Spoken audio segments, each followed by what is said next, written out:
Hi. So I wanted just to go off of what she was talking about, two words that feel really good: momentum. And I love the analogy that you talk about the train going so fast in one direction, and it's really rough on the contents of the train if you want to stop and go in the opposite direction. And so for me, it helps to think, well, I don't need to stop it, and when it's going really fast, I just need to wait till it gets to the next stop and get on a different train. Hop a different train. Hop a different train. That feels so good. And let's take this analogy further, since you so wisely brought it up right now. So you heard the analogy that she's repeated that we've offered. If you're going 100 miles that way on a train and you want to go 100 miles an hour that way, you don't want it to suddenly stop and go the other way, because it would be really hard on the contents of the train. That's been our analogy for years, wanting you to know, just let it slow down. But now what we're saying is, let's call the train a condition. The train is a condition that's going one way or the other at some speed.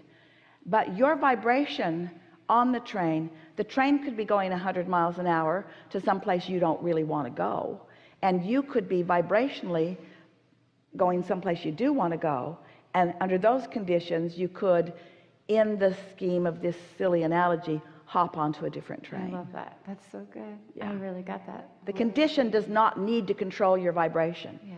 And if you will decide that the condition is not going to control your vibration, then you are a master, then you are free, and then you are always thriving under all conditions. And people are amazed at how life is going for you when the current in a larger setting or a larger scope seems to be working against you.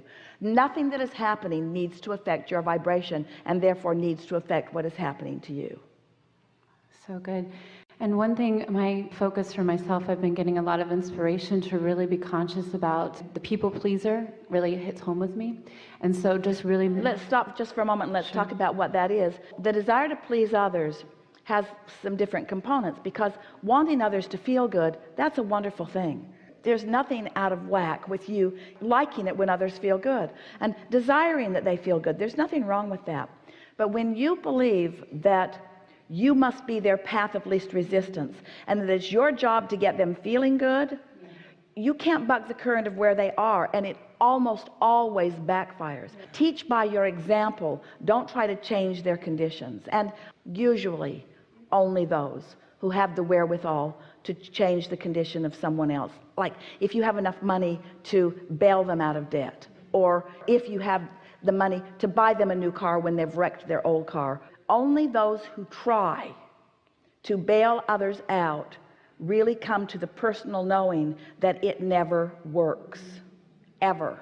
You know it, don't you? Because unless they change their vibration, their experience isn't going to change. And you changing their condition only teaches them to be more conditional. And so it's been really good for me just to be conscious about, am I feeling obligated to go here, or is it my highest excitement? Is it something that feels good to me? And really tuning into that and understanding that it's... Sorting that out takes a little time sometimes. So let's say that you're asking yourself that question.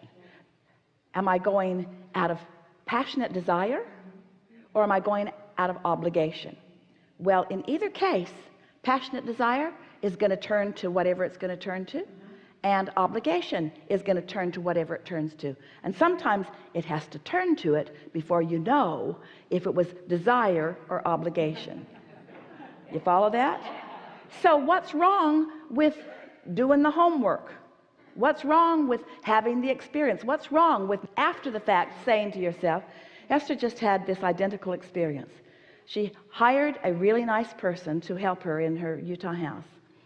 Really, really nice person. He asked her, and she, at the moment that he asked her, was feeling overwhelmed with things that needed to be tended to, because she was getting ready to leave the city and there were lots of loose ends.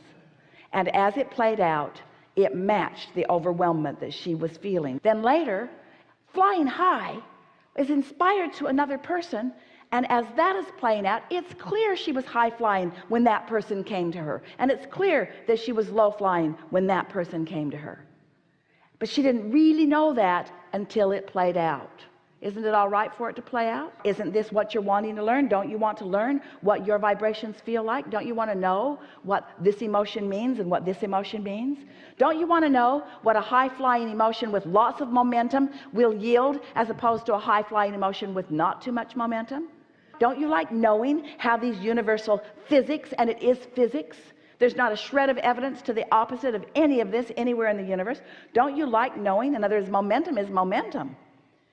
Inertia is inertia. These are provable, factual physics that you understand in so many ways. And once you put the vibrational component into the mix and you understand that your emotions are the way that you know what you've got going on, then never is there a mystery about anything that you see happening to anyone, to a mass consciousness, to a group, to a person, or to yourself. Nothing is ever unknowable again. Don't you like that? Yeah, and I love, there was a recording that I was listening to where you were talking, Abraham was saying something about that you can control every reaction, you can control by the way you feel your vibrational match, and it felt so invigorating to really grasp that into a palpable knowing of Two things happen. When you're in the receiving mode, you don't rendezvous with things that you need to fix. And when you are near the receiving mode, then you're rendezvousing with things that you need to fix, but you're close enough that you know how to get back into alignment so you know what to do. In other words, finding your way. You're molding the clay. If this was the first sculpture that you'd ever make, it would probably be quite a big mess. You never see someone get a big clump of clay and just throw it down and then go, oh, that didn't turn out good. It takes some time for you to mold it into something that matches what you have going on in your mind. We just want you to be aware of what you've got going in your mind. We want you to be thrilled when the idea comes, to recognize the desire. We've started every seminar for many, many years by saying, are you knowing what you are wanting? Because when the desire has come to you, it's so far along the continuum of the thought turning to the thing. By the time you've received it, where you know that you've got a desire, you've come really far in the continuum of playing it out all the way.